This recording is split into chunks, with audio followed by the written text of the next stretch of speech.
रहना, खाना और स्वास्थ्य मानव की प्राथमिक आवश्यकताओं में है।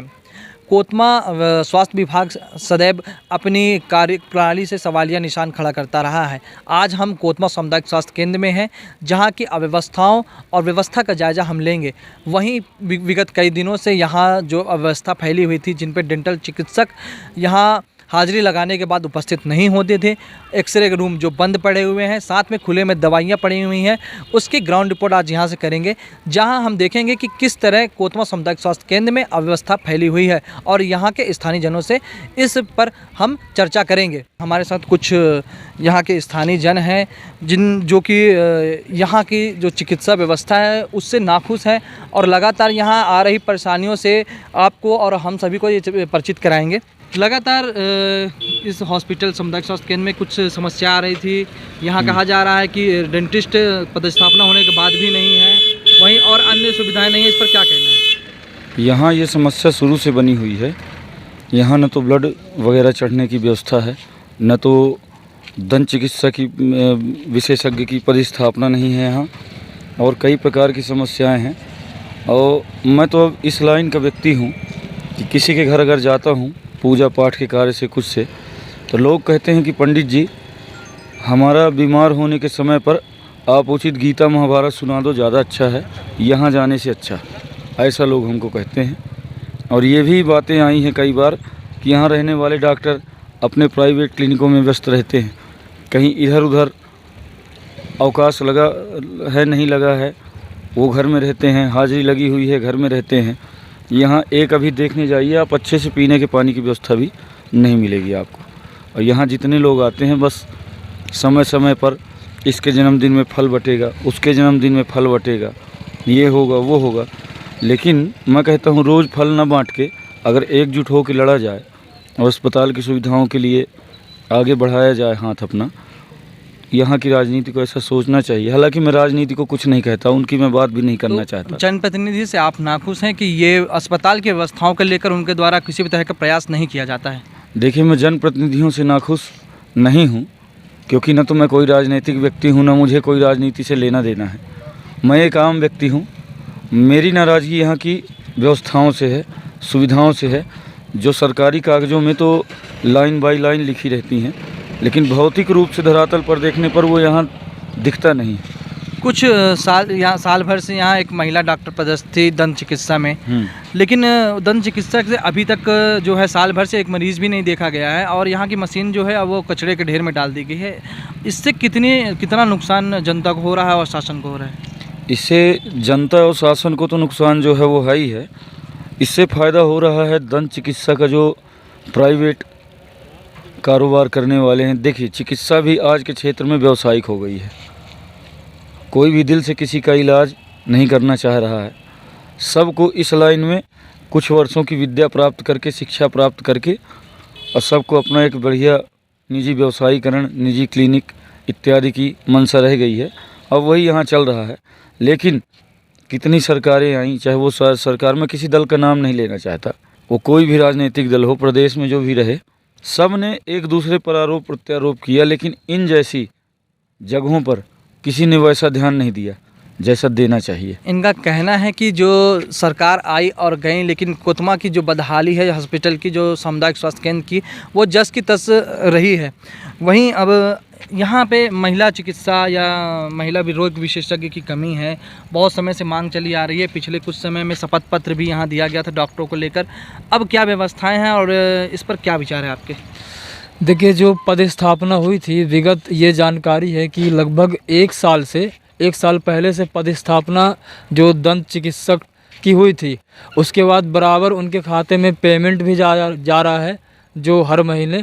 पर ऐसा तो अभी तक ज्ञात नहीं है कि वो दंत चिकित्सक यहाँ पे इलाज के दौरान या फिर ड्यूटी के दौरान यहाँ पे उपस्थित हुई हों। विगत कुछ दिनों से यहाँ कोतमा सामुदायिक स्वास्थ्य केंद्र में सूचनाएं आ रही थी कि यहाँ एक दंत चिकित्सा पदस्थ है, लेकिन उनका नाम और पता अभी तक यहाँ के लोगों को नहीं था। सोनम जैन एक डॉक्टर हैं जो दंत चिकित्सक के रूप में यहाँ सालों से पदस्थ थी, लेकिन आज दिनांक तक उन्होंने एक भी पेशेंट को नहीं देखा है। वहीं लाखों रुपये की जो मशीन है दंत चिकित्सा की, वह कचड़े के ढेर में रख दी गई हैं और वह अब कचड़े के ढेर में कबाड़ का रूप ले रही है। कि ये व्यवस्थाएं हैं जहां खुले में दवाइयां पड़ी हुई हैं और किसी प्रकार की व्यवस्थाएं इन दवाइयों को लेकर नहीं की जा रही हैं। ये बॉटल है, मैं आपको दिखाऊं, ये बॉटल जो है लोगों को लगने के लिए है। डॉक्टर का कहना है कि सिर्फ ग्लूकोज के सामने पड़ा हुआ है, लेकिन ये देखिए ये दवाइयाँ जो हैं खुले में पड़ी हुई हैं। इसके साथ साथ और भी विभिन्न प्रकार की जो ज़रूरत की दवाइयाँ हैं, जो ज़रूरी मेडिसिन्स हैं, वो इस तरह खुले में पड़ी हुई हैं, जिनकी न देख रेख की जा रही है। इन दवाइयों से, खुली हुई दवाइयों से मरीजों पे क्या असर पड़ेगा, ये हम आपको बताना चाहेंगे कि जब हमने इसको लेकर सीएमओ से सवाल किया तो उन्होंने कहा कि जो यहाँ के लिए जो दवाइयाँ आई हुई हैं स्टोरेज में जगह ना होने के कारण खुले में रखी हुई हैं, पर इन दवाइयों का अगर किसी तरह से हवा लगने से या कि बाहरी वातावरण के संपर्क में आने से अगर दवाइयाँ ख़राब होती हैं और मरीज़ इनका सेवन करता है तो जो उनसे तबीयत ख़राब होगी उसका जिम्मेदार आखिर कौन होगा, यह भी तय कर पाना अभी भी जो यहाँ के बीएमओ हैं उनके लिए सुनिश्चित नहीं हुआ है। देखना यह है कि अगर इस तरह की दवाइयाँ खुले में पड़ी रही तो भविष्य में मरीजों को दिक्कतों का सामना करना पड़ता है। जो ये दवाइयाँ यहाँ खुले में पड़ी हुई हैं, इनको समस्या को लेकर लगातार लोग सब कंप्लेन करते आए हैं, कोई व्यवस्था नहीं हुई है और आपने भी कुछ कंप्लेन की थी, क्या है पूरा मामला? देखिए, मरीजों के स्वास्थ्य के संबंध में संवेदनशील होना बहुत आवश्यक है। दवाइयों का ऐसा खुले में पड़े रहना, और अभी हाल ही में एक विषय आया था कि एक्सपायरी डेट की भी दवाई मरीजों को उपलब्ध कराई गई थी। इन विषयों को लेकर जो अपने स्वास्थ्य अधिकारी हैं उन्हें सचेत होना पड़ेगा और इन दवाइयों को व्यवस्थित स्टोर रूम में रखवाना होगा, क्योंकि बारिश का समय चल रहा है, शीत में दवाइयाँ ख़राब होती हैं। इसके अलावा मैं आपको बता दूं, यहाँ मरीजों के लिए जो प्रसाधन की सुविधा बनाई गई है उस गेट से अंदर व्यक्ति जा ही नहीं सकता। अगर किसी तरह चला भी गया तो आपको बता दूं टॉयलेट में दरवाज़ा नहीं है। दरवाज़ा ना होने के कारण कोई खुले में तो शायद शौच नहीं करेगा। तो यहाँ की जो ज़मीनी व्यवस्थाएं हैं उसमें सुधार होना चाहिए। आपने एक कंप्लेन की थी कि यहाँ डेंटिस्ट चिकित्सा को लेकर वो उन्होंने हाजिरी भर कर फर्जी तरह से और राशि आहरण कर ली थी, उस पर क्या मामला आया सामने? देखिए, सितंबर 2022 में यहाँ डेंटल सर्जन की पोस्टिंग होती है और दूसरे ही दिन वो यहाँ से मेडिकल लगाती हैं और 3 महीने की छुट्टी ले लेती हैं। 9 दिसंबर को फिर से ज्वाइन करती हैं, ज्वाइनिंग लेटर यहाँ जमा करती हैं, लेकिन आती नहीं है। ठीक 15 दिन के बाद जब हम यहाँ दांत दिखाने के लिए आते हैं तो पता चलता है कोई दांत का डॉक्टर नहीं आ रहा है। हमें बताया गया कि शायद 1 हफ्ते बाद आएगा। फिर हम 1 हफ्ते बाद आते हैं उस दांत के संबंध में दिखाने के लिए, फिर कोई डॉक्टर नहीं होता। तब हम बीएमओ साहब से बात करते हैं मार्च के महीने में, तब धनीराम गुप्ता जी बीएमओ थे तात्कालीन। उन्होंने स्पष्ट रूप से कहा हमारे यहाँ कोई दांत का डॉक्टर ही नहीं है। हमें बड़ा आश्चर्य होता है कि दांत के डॉक्टर की यहाँ पेमेंट निकाली जा रही है और बीएमओ साहब कह रहे हैं कि यहाँ दांत का डॉक्टर नहीं है। उस संबंध आपने में शिकायत की थी, उस पर अभी तक क्या कार्रवाई हुई है? आपको बता दूं, मैंने आरटीआई लगाकर ये जानकारी प्राप्त की कि क्या पेमेंट निकल रहा है, तो पता चला निकल रहा है। तब मैंने शिकायत की, उस पर आज दिनांक तक कोई कार्रवाई नहीं हुई है। मेरी आपत्ति व्यक्त करने के बाद से पेमेंट रोकी गई है और उक्त सर्जन इस हॉस्पिटल में नहीं आ रही हैं। लगातार सामुदायिक स्वास्थ्य व्यवस्थाओं को लेकर यहाँ के जो समाज सेवी हैं वह यहाँ के बीएमओ से और उच्च अधिकारियों से लगातार सवाल जवाब और शिकवा शिकायत करते रहे हैं, लेकिन किसी तरह की व्यवस्था सुधरने का नाम नहीं ले रही हैं, जिसको लेकर यहाँ के युवा पिछले 5 साल से लगातार संघर्षशील हैं। कोतमा सामुदायिक स्वास्थ्य केंद्र की अव्यवस्थाओं को लेकर आज हम यहाँ बीएमओ जो हैं कोतमा के उनसे चर्चा करेंगे और व्यवस्थाओं को लेकर क्या इनके प्रयास हैं और किस तरह इन व्यवस्थाओं को दुरुस्त होगी उस पर हम सवाल यहाँ के बीएमओ से कर रहे हैं। सर, यहाँ महिला चिकित्सक जो है, महिला स्पेशलिस्ट को लेकर कई वर्षों से मांग की जा रही है, लेकिन अभी तक पदस्थापना नहीं हो पा रही है। इस पर आगे क्या कार्रवाई की जा रही है? सबसे पहले तो मैं ये कहना चाहूँगा कि कोतमा अस्पताल में किसी प्रकार की कोई अव्यवस्था नहीं है, सब सुचारू रूप से चल रहा है। और जहाँ तक सवाल है महिला विशेषज्ञ का, तो जिला अस्पताल में ही 2 मात्र महिला चिकित्सक हैं, महिला विशेषज्ञ हैं, डॉक्टर मिंज और डॉक्टर अलका तिवारी।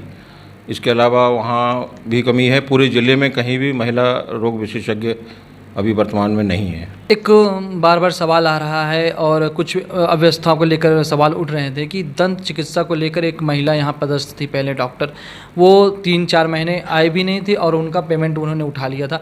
उसके बाद दंत चिकित्सा को लेकर आज तक कोतमा जो है, कोतमा की जनता है, उन व्यवस्था को सुचारू रूप से ना उनका लाभ ले पाई है और अभी भी जो मशीनें हैं उसे किनारे रख दिया गया है। देखिए, ऐसा है कि मेरी अभी ज्वाइनिंग जून में 19 तारीख से हुई है। उससे पहले की बात है सब ये, तो इसमें CMHO साहब की तरफ से जांच जारी है। जिसकी जो गलती होगी उसको उचित दंड दिया जाएगा। और नई महिला चिकित्सक यहाँ ज्वाइन कर ली हैं, लेकिन अभी उनको ट्रेनिंग के लिए जिला अस्पताल में 15 दिन के लिए भेजा गया है। जैसे ही वो आएंगी ज्वाइन करेंगी। ब्लड स्टोरेज यूनिट को लेकर एक सवाल उठ रहे थे कि पूर्व में उसकी उद्घाटन किया गया था, शिलान्यास किया गया था, लेकिन आज दिनांक तक वो सुविधा नहीं मिल पाई है। मशीन रखी हुई है, हाल ही में जांच के लिए टीम आई हुई थी तो मशीन को चालू किया गया था। बिल्कुल सही बात है। ब्लड स्टोर यूनिट जो है वो ड्रग इंस्पेक्टर के द्वारा लाइसेंस देने के बाद ही चालू किया जा सकता है। हमारी तरफ से पूरी कार्रवाई हो चुकी है। ड्रग इंस्पेक्टर निरीक्षण कर चुके हैं, पूरी तैयारी है। 5-6 दिन के अंदर ब्लड स्टोर यूनिट चालू हो जाएगा। एक एक्सरे को लेकर डिजिटल एक्सरे की मांग लगातार की जा रही थी, जिसके लिए आप लोगों ने प्रस्ताव भी बना के भेजा था। अभी तक डिजिटल एक्सरे नहीं मिल पाया है और आज जब हमारी टीम यहाँ आई हुई है तो वहाँ एक्सरे का रूम भी बंद था। एक्सरे रूम क्यों बंद था इसको हम देखते हैं। एक ही एक्सरे टेक्नीशियन है हमारे पास, कभी कभी वो इमरजेंसी में छुट्टी पर चला जाता है, दूसरा है नहीं। दूसरा, डिजिटल एक्सरे मशीन अभी तक हमारे यहाँ सिर्फ जिला अस्पताल में है और ज़िले में कहीं भी ब्लॉक में अवेलेबल नहीं है। यहाँ से डिमांड की जा चुकी है, निकट भविष्य में उपलब्ध हो जाएगी। दूसरा सबसे बड़ा सवाल आता है कि पिछले कई महीनों से दवाइयाँ खुले में पड़ी हुई थी और कई बार उसको लेकर यहाँ के क्षेत्रीय जनों ने शिकायतें भी की हैं। अभी भी कई दवाइयाँ, कार्टून जो है दवाइयों की, वो बाहर खुले में पड़ी हुई है। वो खुले में नहीं पड़ी हैं, है अस्पताल के अंदर, स्टोर रूम के बाहर हैं। स्टोर में हमारे पास जितनी पर्याप्त जगह है उसमें अंदर भरा हुआ है। और ज़रूरत से अभी अभियान चल रहे हैं, जैसे दस्तक अभियान चल रहा है तो आयरन के सिरप आए हैं अधिक मात्रा में। फील्ड में हम ज़्यादा से ज़्यादा पहुँचा चुके हैं, लेकिन कुछ एक्स्ट्रा में रहती हैं, जगह की कमी होने के कारण गैलरी में रखी हुई हैं, उनको भी अंदर हम रखवाएंगे। आपके जानकारी में एक पुराने मामला आया था जिसमें एक बच्ची को सांप ने काटा था और यहीं हॉस्पिटल में ही झाड़ फूक का मामला सामने आ गया था, उस पर क्या कहना है आपका? देखिए, अचानक में कभी कोई, जैसे भीड़ ज़्यादा है, डॉक्टर OPD अंदर देख रहे हैं, तो अचानक में कोई आके कुछ क्रियाकलाप करने लगा, उसको मना किया गया। हमने फिर FIR भी करवाई है उसके खिलाफ और अपने स्टाफ को, गार्ड को, स्पेशली तौर पर डॉक्टरों को भी बोला है कि इस तरह की घटना दोबारा ना हो। जिले भर में कई जगह सांप की घटना हो रही है, उनको सचेत करने के लिए, जनता के लिए या मरीजों के लिए क्या एक सुझाव आप देना चाहेंगे? एक ही सुझाव है कि जितने जल्दी हो सके झाड़ फूक में समय बर्बाद ना करते हुए जल्दी से जल्दी निकट के अस्पताल में सभी जगह हमने एंटी स्नेक वेनम रखवाए हुए हैं, चाहे वो बेलिया बड़ी हो, चाहे आपका निगवानी हो, पसान हो। और हमारे पास भी CSC कोतमा में भी पर्याप्त मात्रा में ABS वैक्सीन हमारे पास मौजूद है और बस शीघ्र से शीघ्र भर्ती करा के इलाज करने की ज़रूरत होती है। कोतमा सामुदायिक स्वास्थ्य केंद्र की अव्यवस्थाओं को लेकर जितने भी सवाल उठ रहे थे उन पर हमने यहाँ के BMO RK वर्मा से बात की। उन्होंने हर प्रकार की व्यवस्था को दुरुस्त करने और प्रस्तावित जितने भी इंस्ट्रूमेंट हैं और डॉक्टर हैं उनकी जानकारी हमें दी। उनका कहना है कि जल्द से जल्द जो थोड़ी बहुत भी बची हुई व्यवस्थाएं हैं उस पर हम काम कर रहे हैं और जल्द से जल्द इन व्यवस्थाओं को सुधार कर कोतमा की जनता को सामुदायिक स्वास्थ्य केंद्र की हर सुविधा से परिचित भी कराएंगे और उनका लाभ भी देंगे। राम मोहन गौतम, IBC 24, अनूपपुर।